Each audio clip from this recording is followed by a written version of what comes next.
Hey, and welcome to the Neurodivergent Musician Podcast, where I explore the world of neurodiversity and musicianship. I'm your host, Jon Hart, along with Luna, my guitar, and today I'll be talking about recording and mixing. Each episode is broken up into a traffic light format where I'll share insights in the red section, improvised babble in the amber, and a recommendation you might find handy in the green. So let's head on over to the red section for more insights.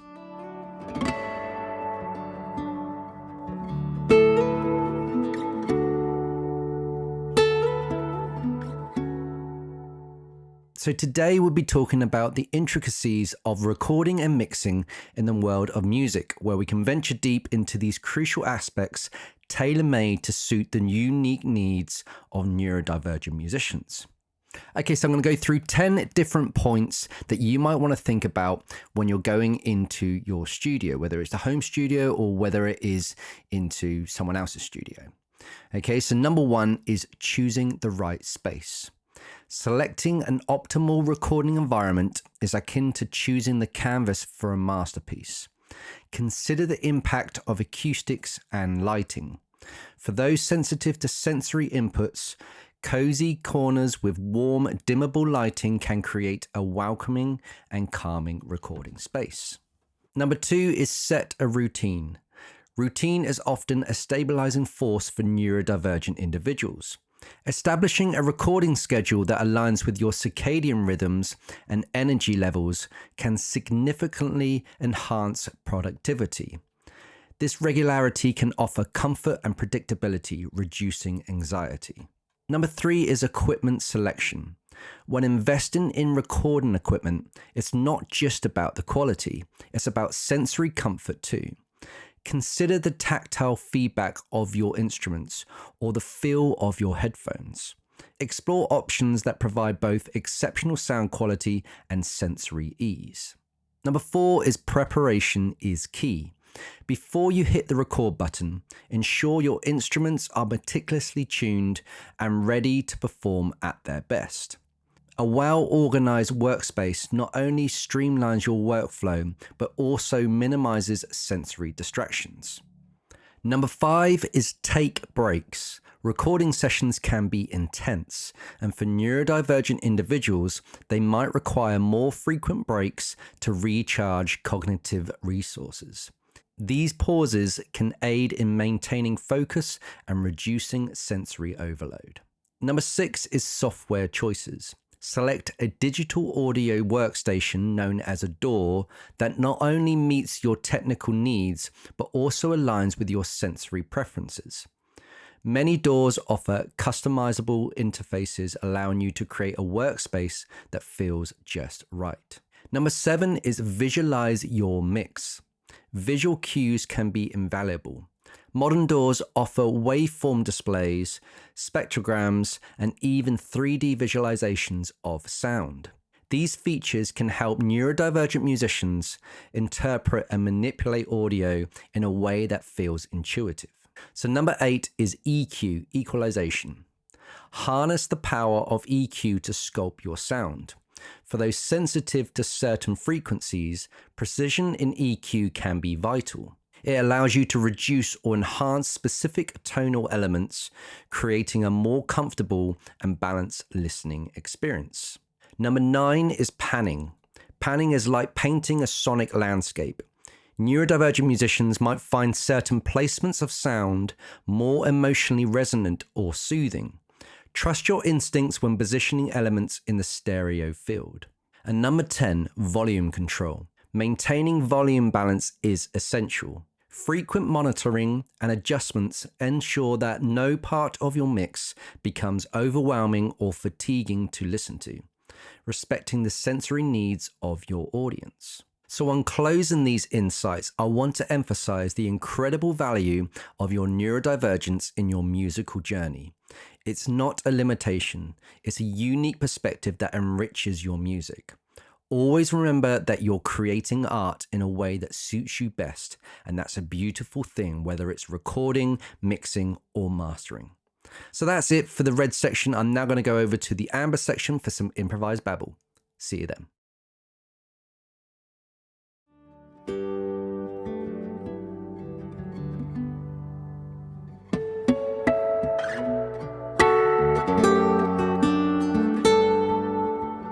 Okay, so welcome back. We're now into the amber section. I'm going to go through some improvised thoughts. I'm going to start with recording and then go into mixing and mastering. So when I go through the recording process, I've been part of many different recording sessions, whether it is for my solo stuff, whether it's for bands, whether it's at university, whether I was doing session stuff. And I have visited a lot of studios. Now, there are some studios that are set up in a way that feels very clinical, and you go there and you feel like you've got to sit up straight and you can't relax very well. You know, it's almost like sound engineers, like producers I found almost, you know, it's very expensive to build your own studio, and when other people come in, you know, they're entering into your den, into your world effectively. So producers, I found some of the ones I work with were very protective, and also very sort of subjective, and very not just protective over their gear, but protective over their knowledge. And the openness was hard. And also you can sometimes see with some studio engineers, they're geared towards certain genres, certain styles. So when they go into, you know, mold into what I do, they're almost having to learn on the job. And you're like, actually, this doesn't fit. And so that's, you know, and again, it's like a sound engineer. You want to get the sound producer on your side as much as possible, because they're going to give you the best sound. You know, I remember one time I was really triggered by a producer once. We agreed a fee, and then he kind of made a sort of side comment going, man, we should have charged more for this, as a joke. And being my impulsive ADHD self, sort of blew up with it, because I don't like to bring business into a music creation session. Sometimes I'm impulsive with that sort of side of it, but when I hear it from others and they are, you know, I'm paying them and they're the professionals, then it's just like, no, man, we're in the creation process right now. We're not talking about money or all that other stuff. And as soon as you start mentioning money, you're like, oh, this is work to you. So you're using your head and not using your heart as such. And that's hard, because you're just like, you just want to go in the creation process. You want whoever you work with to be absorbed into what you're doing. So after lots and lots of experiences, there was only one place that I felt super comfortable. And it's when I recorded my Memento EP, and I went over to Declan Sapala's.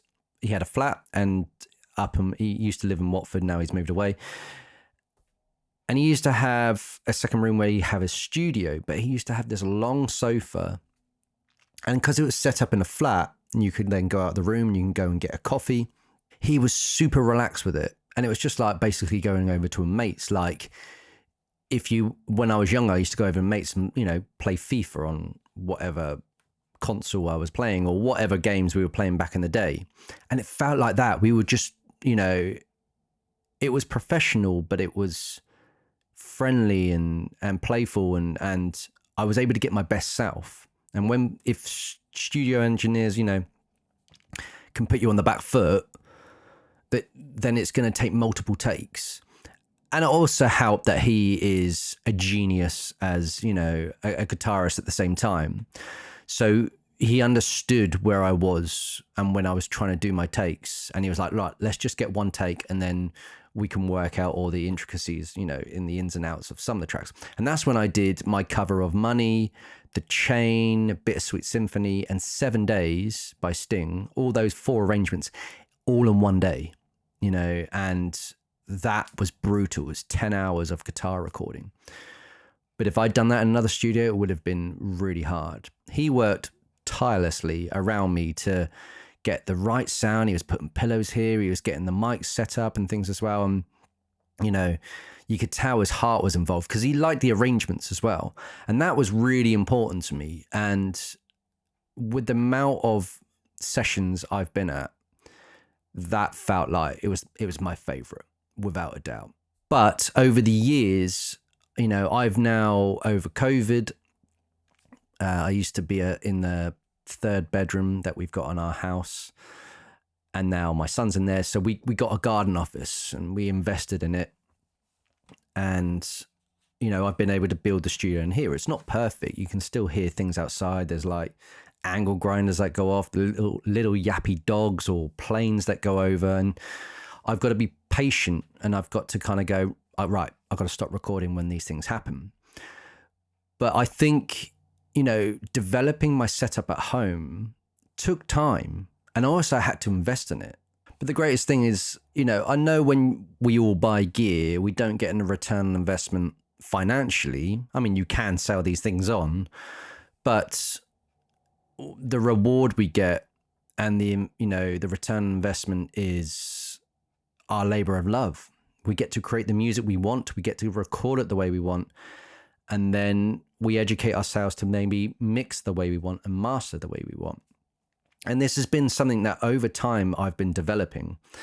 So, obviously I used to practice my guitar at home. So I used to get all my songs and muscle memory perfect, because I knew as soon as I go into the studio, tension kicks in. And that's where you have to record with sort of like this nervous tension.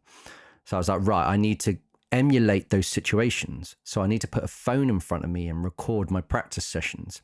I need to record myself on my phone, little things like this all the time, to emulate that situation of the recording. Because as soon as the red light goes on, well, you press the record button and you've got the headphones on and you've got maybe 2 mics in front of you, your playing magnifies. It's the same when you're singing. It's the same with whatever you're playing, piano. You get this like invisible tension that kicks in immediately because you want to do your best take. And then you're in your head and you're trying to relax, but the only time you can get your best take is when you relax, but you're in your head. And so it's just bouncing all over the place. And obviously that doesn't really work sometimes with ADHD. It depends on the mood. It depends on the temperature, what you're wearing, all sorts of things. So my experience with it is go out and test other studios and see what you like if you're not able to, build your home setup yet. But if you want to save money, I would definitely suggest, start to buy some essentials. Now, I had a crappy little audio interface which had 2 channels, and then I upgraded it. I've got Focusrite, it's got 4 channels. I've had this thing now for 5 years and I've used it on 3 albums, and I don't need more than 4 channels. I think a great thing is use what you've got. I didn't want to go and get like, I need 12 channels and I need this and I need this and I need my studio to look like it's got all these fancy things like massive monitors and like, no, it's bullshit to me. I get the monitors, and I get that sound, but I bought some Beyerdynamic closed cans, which are for recording. And then I've got some Beyerdynamics open cans for mixing, and they're perfect, and I don't need any monitors because I get to just mix in my headphones, and that's what I prefer, because it's almost, the monitors in some ways are a bit too sensory overload, whereas the cans, I feel like, they're cushioned on my head. And this is subjective. Everyone's different. Everyone has a different recording setup, a different software setup, different plugins, different guitar makes, different strings, whatever it is. I will not tell someone else that they should have this or they shouldn't have this. It's subjective. And it's all to do with experience. And it's also to do with what budget you've got. I'm not going to spend thousands and thousands on something that I might use a few times. Now, my audio interface, I have now a monitor that's a curved monitor that, my brother-in-law has given to me. I have a Mac Mini M1 that I invested in, and I have 2 cans. And then I have a stereo pair of condenser microphones, and they are AKGs, 214s. Now you can go into a massive rabbit hole of, right, all these audio interfaces, all of these mics, all of these headphones, all of these monitors, all of the cables, all of the this. And it's just like, just buy. I've bought what I've had experience with. Now, Deck, when I went over to his studio, he's got AKG 414s, and they're sort of gold plated, and they have lots of different patterns. And I only wanted cardioid pattern, and that's for my vocal and for guitar. And, I could have had other things and stuff, but I just couldn't afford it. So I got a stereo pair of these AKG 214s, again, 5 years ago. And I use a stereo pair for my guitar because it captures the neck and then it captures the sound hole. But then I use one of the mics for my vocal. And then I use the other mic always for this podcast. It's always in the cradle. And then I have, one of those mic boom podcast stands that clips to the desk. And do you know what? I haven't invested in any gear in probably about 5 years. And, there might be the other things, like I bought myself like an SSD hard drive and other things that you might need. And then sometimes, I bought in bulk gear that I need for guitar. Like I've got capos, I've got fast fret, which is like string lubricant that I use in between. When I'm doing recording, I have to take a quick break and I just do that so I can kind of go back to it as if my guitar is brand new every time. And, I just always feel with gear, it's never ending. Now, what I have done recently, because I don't want to contradict myself, is actually I haven't invested in gear. I haven't invested in hardware. I've invested in software.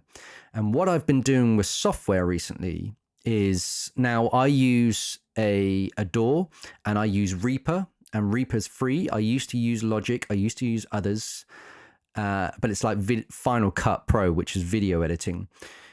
With Apple, they bring out new versions, and for every new version, you've got to pay to get to that next version, which is something like $300. And I'm like, this is ridiculous. I don't want that. Whereas Reaper is, it can be effectively free for life if you're just constantly evaluating, but it has a one-off $60 license if you're just using it for solo for life. And then you get all the, the extra updates and downloads and whatever it is for forever.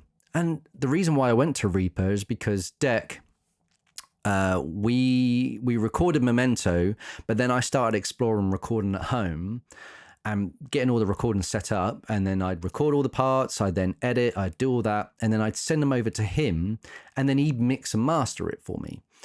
But he sort of suggested, well, why don't you record everything in Reaper? And because I use Reaper, you can then just send over the Reaper file. I can open up your Reaper file and then put all my plugins in there and then mix it that way. And it was brilliant. And sometimes we will do that down the line. So now I've come across two companies, Isotope, which Deck was using, and he was using that for mixing and mastering. And there's also Native Instruments. So you can use MIDI instruments and you can start, exploring that if you want to. But what I found in the past is they used to have one-off products, and these things were thousands. And I was like, again, I don't know if I'm going to use it, that much, until they started bringing out a subscription model. Now, I think it's about $19 a month for Isotope, and you can get all your EQ, you can do mastering. They've got the plugins they've brought out now is you can, do a quick mix. But for mastering, you can go and get, an audio file of a track that you absolutely love. For instance, I love listening to John Gone. I could get one of his tracks. I could then put it into Reaper via Isotope, and it would emulate somewhat. I don't know how it works, but it emulates his sound. It emulates the mix that's created, and then transfers it over to my mix. And, it doesn't sound exactly like it all the time, but it gets me close. And at the moment, I'm almost like in preset town. And then I know this is like with guitar. It's just like I will get to the point where I start to go into the intricacies of EQ and then working out what I like and things. But that's a learning game. Everything is a learning game. But I need tools to just help me get a quick mix and get something up together very quickly. And these subscriptions for iZotope and Native Instruments, that's it. I think Native Instruments is like £8.99 a month. But if you don't use MIDI instruments, I definitely suggest it. It's brilliant. It can really, thicken out a piece and lots of soundscapes. And that's where I'm heading with the new album, on top of fingerstyle and singing and all these other things. But in iZotope, it's not just got with mix and mastering, you can shape your voice with these things and do all sorts of stuff by just one click of a button. And it's helping, like when we were talking about, volume control, panning, visualizing the mix. I now know if I go in to record it, I can then put these plugins on top. And that is the only thing I am spending money on at the moment. But if I went to a studio and I went to go book in to go and record, mix and master, it could, for an album especially, it's thousands. Whereas me spending, $19 a month, which I've tried, I've tested out, and then you do an annual deal that brings it down to like $16 a month. And then I'm paying £8.99, £8.99 for Native Instruments. It's a massive fraction of what it would cost me to go into other people's studios. And I can do my best work on my own at home. Because when I go into my recording process, I come to the studio, everything's set up all the time. I don't have to move anything. And when I come round to recording, I have a stool. I then set up with my stereo mics. I've got one of those mini vocal booths that you use for your vocals. But the reason why I like to put it around the stereo mic for my guitar is because I know there's external noise. This garden office is not perfect, but it does make the sound a little drier. Whereas if I've got reflections going everywhere, it's going to make it a little wetter, if that makes any sense. So I've got that set up all the time, and I've custom made this kind of stereo setup with this vocal booth sort of thing on a mic stand. It's always fixed all the time. And then I've got my cans, near my desk. I'm set up in a way that I look at my monitor when I'm recording. So I'm not got it to my right or anything as well. And the reason for that is because I can press record. And a lot of fingerstyle guitarists try and get the best take from start to finish, which is fine. You want to emulate that. And sometimes it's hard to sort of snip up different areas. I've tried this. It does not work for my ADHD. It does not work for my neurodivergent brain whatsoever, because I get stressed, I get angry, and then I'm unable to do it. So what I've ended up doing with most of my recordings now is I do them in sections. And the hardest thing is, especially with fingerstyle, you can't do it with a metronome a lot of time. You can, but it feels very stiff. I'm not doing a pop rock track, country, etc., etc. I'm doing something that's very free. Now, again, this is subjective. Some people like to do it with a metronome. Some people don't like to. But I've recorded a lot with the metronome in the past, so my timing is pretty good. I can speed up now and again, but it is pretty good these days with the amount of recording I've done. I think I've put together like 80 tracks of my own stuff. That's excluding everyone else's, so we're probably talking in the hundreds. And so when I now come to my recording, I'm like, right, I'm going to record section 1, and I do multiple takes of it, and I just keep the recording going. And then once I find a take that I like, then I will put it on, I'll then record the second section, but I'll put that on a cycle. So when I record it, it'll go to the beginning of the cycle and then just basically layer it over the top of it. Lots of duplicates. And I'll probably have like 3 or 4 takes, record the second section. And Deck's advice was, when you're recording in sections, you want to record the last 5 seconds of the previous take, the previous section, and then go 5 seconds into the next section. So that way, when you're editing, You've got this nice, fade in between. You've got the nice stitching. You want to have that consistent, because if you just kind of like go to the end of section, stop, and then record the next section, there's going to be a little cut in between there. That can do with like tone and, sort of the reverb, lots of different things that go on there, EQ and sort of things. And you want that to have a nice blend, basically. So I record my guitar all in takes. I do this with vocal as well. So I have 2 channels.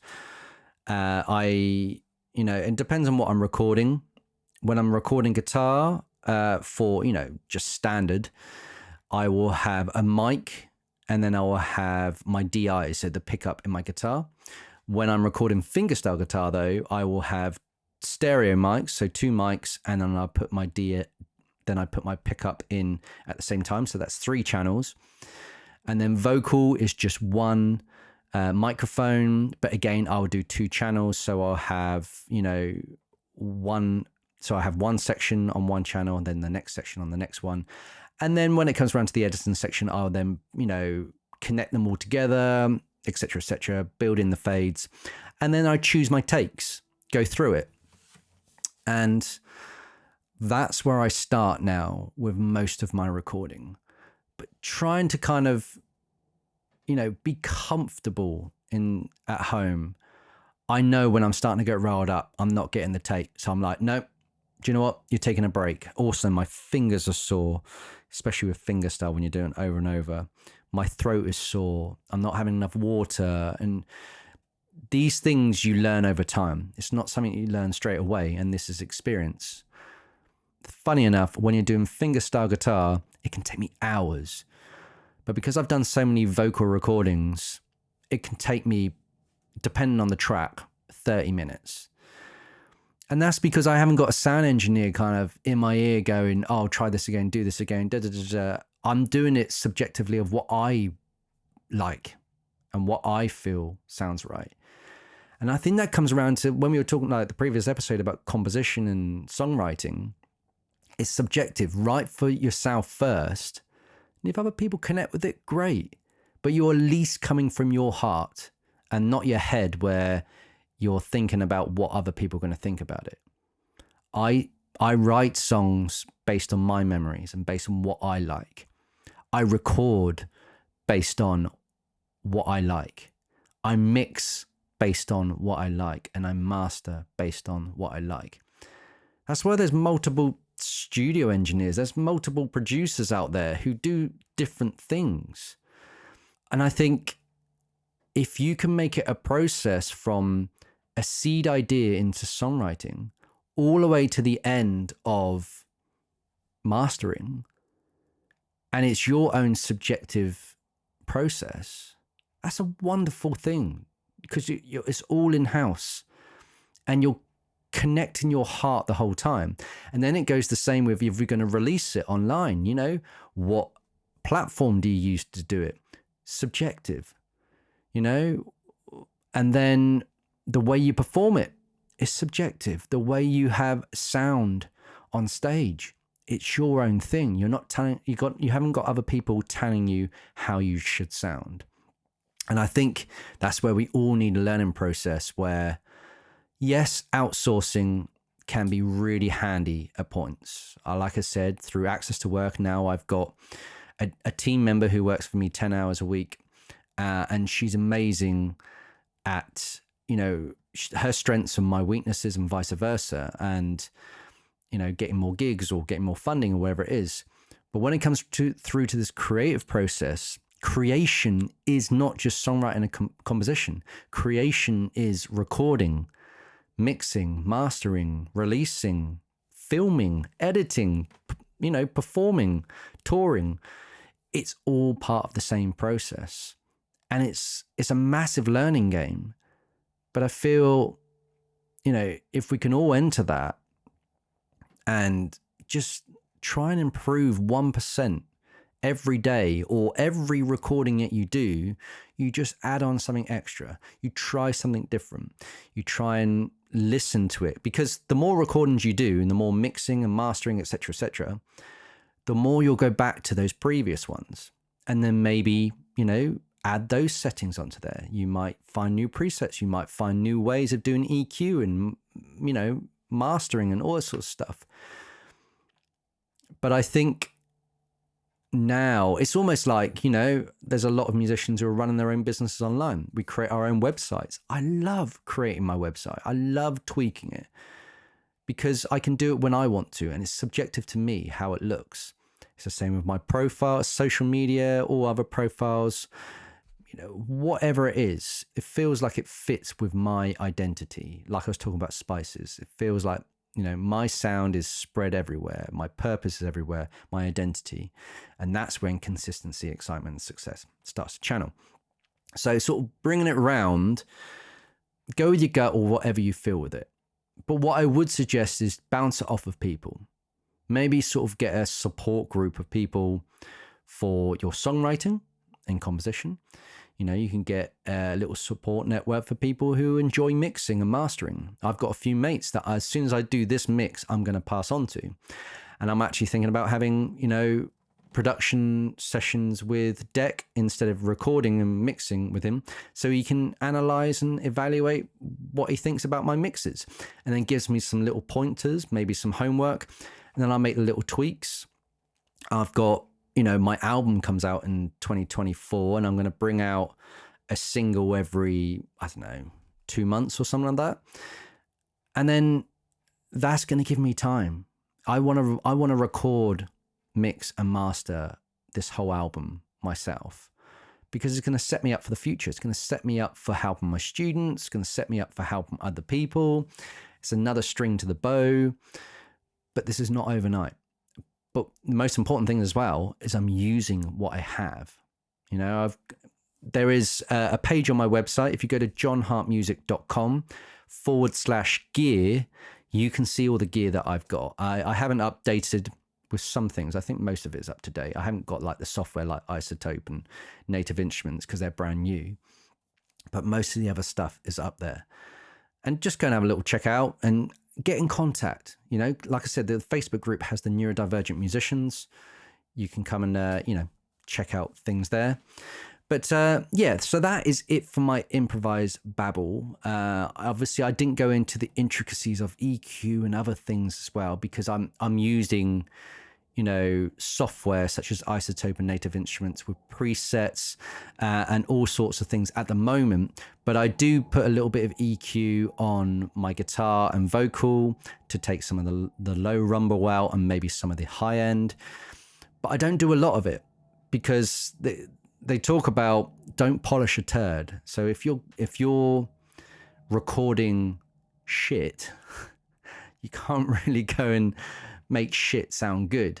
So the better quality you have with, when you go and play your instrument and the way it sounds, and that's again to do with the mic placement and to do with the tonality, and the same with the vocals and that's why I do multiple takes, so I can get the best sound. And then all I have to do is a few tweaks in regards to the mixing and mastering. So that's just, something to think about there. So that is it for the improvised section. I'm now going to go into the green section for a recommendation. See you then.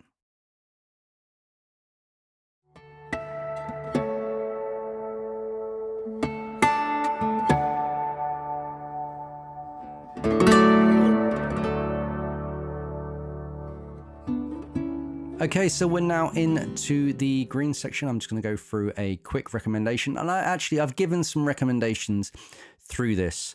And I'm just going to name a few items that I think, might be handy in your arsenal. You might already have hardware and you might already have software. But I'm a neutral. I'm very open-minded with these things. And I always like to find out, well, what is the top dog? Or what is the most reasonable thing out there that's pretty decent when it comes to audio interface and audio interfaces. I love Focusrite. I mean, there's things like M Audio, there's lots of others, but and Apollo, I think, as well. But Focusrite have been brilliant. And I think, I got the Scarlett 1.8i8, which is USB. I think they got Firewire, which has been up to date. I think they've got like version 3 now, but I just using what I've got. and it's got 4 channels on it, 4 mics. You can also put in jacks and stuff. It's got the headphones, and it lives under my monitor all the time. And that's why I don't want to change it. It just fits perfectly. I've got a Mac Mini M1, so that's pretty powerful for what you need. I think it's got 16 gig of RAM and all sorts of stuff as well. And again, these are things because I had a laptop pack up, and then I was like looking into, right, what do I need? I need a stationary computer, and I need a laptop to carry around with me. And so I have a MacBook Pro, I have a MacBook Air M1 as well. I do have a hard drive that has 6 terabyte, but actually I've got, I've actually got another one, an SSD one, which has got about 2 terabyte in it. And that I use that one pretty much most of the time now. Again, I talked about the 2 cans that I have. So Beyerdynamic DT770 Pros, they're for the closed. They're about 100, 110 quid. And then the open cans are the 990 Pros. Both excellent, really, really great. And I've used those for years. If you're looking for mics, I mean, there's an abundance. There's just so many out there to try, from Rode to whatever it is, Newman. Just go and test them out. Sure, I've got amazing dynamic mic that, I might like to get down the line, but actually these AKGs have been perfect for me. And they're not massive, and they're not tiny, and they just do the job. I just want to get my music creation recorded. I don't want to worry about the faff of frequencies and all this sort of stuff as well. So if it does the job and it does what it says on the tin, then yeah, that's what it is. So AKG 214s, the vocal booth. The vocal booth is by Newer. I can't remember how much it cost, but that was just via Amazon. And then obviously like stands, pop shield, and cables, USB ones or jacks, wherever it is, just go and check them out on Amazon or whatever it is. But yeah, and then I have my screen, 27 inch. I have a 27 inch curve screen, and that's what I use all the time for my recording. I don't need any more than that. Now, I do also have a Yamaha piano, and that allows me to then put my USB out, and so I then can have MIDI instruments. I haven't used MIDI instruments in the past for previous albums, but I'm just using it for album 6 at the moment. And then when it comes to software, again, Reaper is free, for the evaluating period, but it does come up with a little message every time. But you can pay $60 for lifetime. It does what it says on the tin. It doesn't have all the plugins like Logic and Cubase and all that sort of stuff. But I never really got on with those anyway. Now, I now prefer the Isotope subscription, which is $19 a month if you do it monthly, or $16 a month if you do it yearly. That has everything under the tin. Just go and check it out. Isotope, it's incredible. I've literally touched the surface of the thing. And then Native Instruments, if you do want to go into other instruments where you want to sort of pad out your tracks and all that sort of stuff as well. It has drums in there, it has piano, all sorts of things. And I imagine there's lots of other plugins, but the problem is I don't want to go and eat up all my RAM or upgrade my RAM. I'm happy with where I am with my sound. But obviously, if you're building up with a band, or you're doing that, you might need a different setup. But if you're looking as a solo musician, you just want to record guitar and vocal and then maybe add a few instruments, just keep it simple. Keep it as simple as possible. It's your choice whether you have cans or monitors or both. But again, you might be on a budget with it. And I would just always be wary of how much you take on, because I want to get the best out of what I have. And if I've got multiple channels, if I've got to flick all these switches, if I've got to learn this, I've got to learn that. I'm already learning the ropes with 2 plugins. And Native Instruments, I'm not even delving into any EQs or anything, or, any settings. It's literally presets. Whereas I want to explore more with Isotope, because it's mixing and mastering. They have tutorials. They have all these wonderful things. But another thing might be, if you do want to get into this land, you want to start recording yourself, mixing and things. Instead of forking out lots of money on all these plugins all the time and things, use it in a way to educate yourself. Go and hire someone. It could be every 2 weeks. It could be once a month, where in 1 month you're going to record, mix and master something, or you know, you include the songwriting in that if you want to. So songwriting, record, mix and master in a month, and at the end of the month you then have a session with someone where they can analyze, evaluate what you're doing, give you some pointers, because they've got fresh ears as well, and that's really, really important. You then take that homework, you then apply it to that, and then the next month you do another songwriting session, recording, mixing, mastering, and then you apply what, you know, you could create a preset based on some of the tweaks that has been suggested. And we can never stop learning. But the thing is, if we're constantly in learning mode, like I said with composition and songwriting, we can never transfer over to emotional. So that's why I like to apply. I don't just want to go and write something for the sake of something, just to learn how to record, mix and master. I want to record what I am actually writing for my solo act. So my heart is connected to every single thing that I do along the way. And the learning process is just a bonus. But actually, for me to get from seed idea to mastering it, it needs to have my heart connected to it, if that sounds not too cheesy. So those are lots of mini recommendations in there. Like I said, you can head on over to jonhartmusic.com/gear, or you can go over to the contact page, pop me an email, and we can have a conversation about it. Go over to the Neurodivergent Musicians Facebook group and we can have a chat there. And yeah, thank you so much for listening. And next week, we're going to go into performing and dialogue. And I'll see you then. Cheers. Take care. Bye.